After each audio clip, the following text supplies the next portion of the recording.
क्या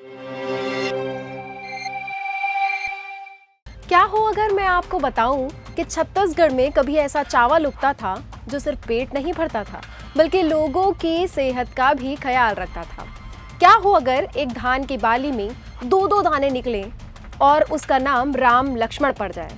और क्या हो अगर हजारों साल पुरानी धान की ऐसी किस्म आज भी मौजूद हो जिनके बारे में वैज्ञानिक रिसर्च कर रहे हो। सुनने में यह किसी लोक कथा जैसा लग सकता है, लेकिन यह कहानी है छत्तीसगढ़ की, उस धरती की जिसने पूरे देश में धान का कटोरा कहा जाता है। नमस्कार, मैं दिव्या और आप देख रहे हैं उज्जवल भूमि। भारत की पहचान कृषि प्रधान देश के रूप में होती है, लेकिन छत्तीसगढ़ की पहचान धान से होती है। यहाँ धान सिर्फ एक फसल नहीं बल्कि संस्कृति है, परंपरा है, आस्था है और लोगों के जीवन का अभिन्न हिस्सा भी है। यही वजह है कि छत्तीसगढ़ को वर्षों से धान का कटोरा कहा जाता रहा है। लेकिन क्या आपने कभी सोचा है कि आखिर इस प्रदेश को यह नाम मिला कैसे? दरअसल छत्तीसगढ़ दुनिया के उन चुनिंदा क्षेत्रों में शामिल रहा है जहां धान की असाधारण जैव विविधता देखने को मिलती है। कृषि वैज्ञानिकों के अनुसार यहाँ कभी 23,000 से ज्यादा धान की प्रजातियां मौजूद थी। बिल्कुल सही सुना आपने, 2300 या 23 नहीं, 23,000 से ज्यादा धान की प्रजातियां मौजूद थी। यानी हर मौसम, हर जमीन और हर जरूरत के हिसाब से अलग अलग धान। यही समृद्ध विविधता छत्तीसगढ़ को देश दुनिया में विशेष पहचान दिलाती है। छत्तीसगढ़ में चावल का रिश्ता केवल खेतों तक सीमित नहीं है। यहाँ जन्म से लेकर विवाह तक, पूजा से लेकर त्योहार तक हर शुभ अवसर में चावल का विशेष महत्व होता है। गांवों की संस्कृति, लोकगीतों और परंपराओं में भी धान की खुशबू आज भी महसूस की जा सकती है।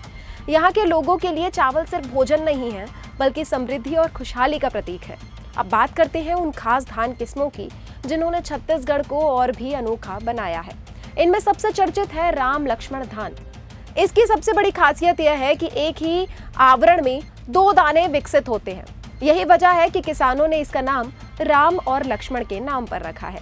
जिस प्रकार राम और लक्ष्मण एक साथ रहते थे, एक साथ अपना जो पूरा जीवन है वो व्यतीत किए, उसी प्रकार इस धान के दाने को भी राम और लक्ष्मण कहा जाता है। यह धान आज भी छत्तीसगढ़ की अनूठी जैव विविधता का प्रतीक माना जाता है। वहीं गठवन धान को पारंपरिक रूप से विशेष महत्व दिया जाता है। ग्रामीण समाज की मान्यता थी कि इसका चावल गर्भवती महिलाओं को खिलाया जाता था ताकि होने वाले बच्चे का शारीरिक विकास बेहतर हो। यह स्थानीय ज्ञान और परंपराओं का हिस्सा रहा है। इसके अलावा दुबरज धान अपनी सुगंध के लिए पूरी दुनिया में प्रसिद्ध है। इसे छत्तीसगढ़ का बासमती भी कहा जाता है, जबकि जीरा फूल अपनी खुशबू और स्वाद के कारण लोगों की पहली पसंद रही है। विष्णुभोग जैसी किस्में भी अपनी विशेष गुणवत्ता के लिए जानी जाती है। वहीं कृषि वैज्ञानिक बताते हैं कि छत्तीसगढ़ में करीब 11 ऐसी धान प्रजातियां हैं जिन्हें औषधि गुणों के लिए जाना जाता है। जी हाँ, धान केवल भोजन नहीं, औषधि के लिए भी छत्तीसगढ़ में काम आती रही है।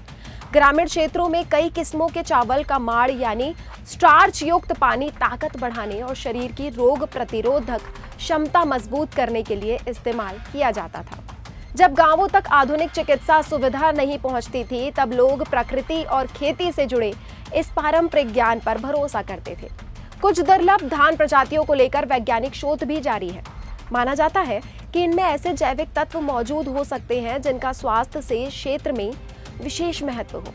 यही कारण है कि इन धान प्रजातियों को बचाने और संरक्षित करने की कोशिश लगातार की जा रही है।